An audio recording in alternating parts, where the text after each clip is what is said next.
And you told me, you said is it 4 out of 5 deaths are from an illness? Is that Yeah, more correct? Or than likely we're not going to die like a following an sudden, illness. yeah, not a Right. sudden thing, Not a not a heart heart attack, attack, not not a, anything like yeah. that.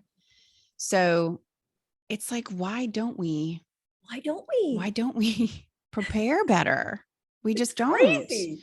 It's crazy. And then you said like so many people still don't get a will. They still don't have these important conversations and do those next important steps. And that probate takes 5% automatically. Well, Is that that's in true? Arkansas. In Arkansas, Okay. probate automatically takes 5% of the value of the estate.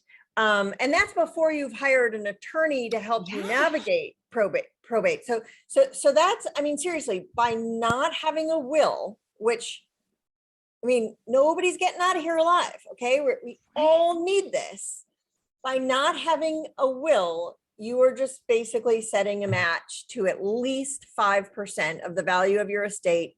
Um, Probably a lot more because you're going to pay a lawyer to go represent you. You're going to have a lot of paperwork to do. You're going to pay for all that. You're going to spend a lot of time doing it, that, and it's going to be very emotional. Like one of the reasons I talk a lot about this to people now is because Bob was a palliative care physician, because we had many conversations about end of life, when he did get sick and when it was very clear that there was no silver bullet type treatment, because in cancer these days, there are some targeted therapies that, right, like seriously, make even advanced cancer go away.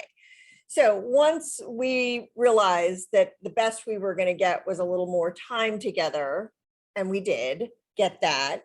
Once we realized that, we spent a lot of time and energy preparing for his death and my survivorship. We sold our big old house that I would have had, a lot of trouble sorting out and selling by myself.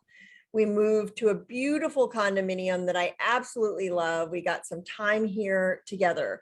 We put the property in my name. We put the automobiles in my name.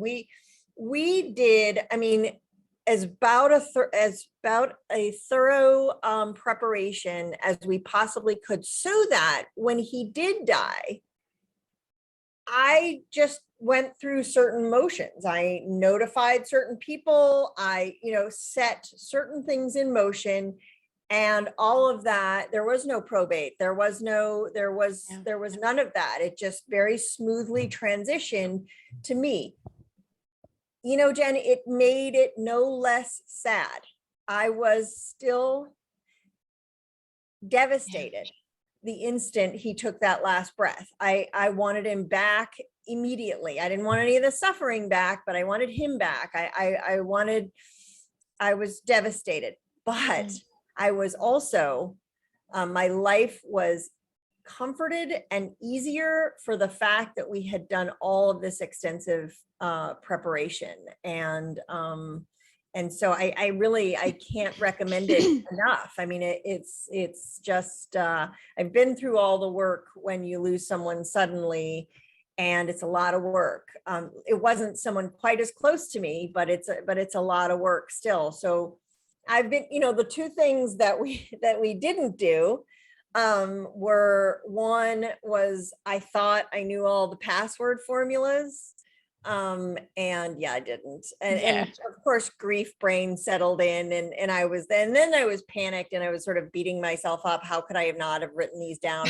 All that crap that you do to yourself. Yeah. And the second thing that I didn't do that I should have was put the utilities in my name.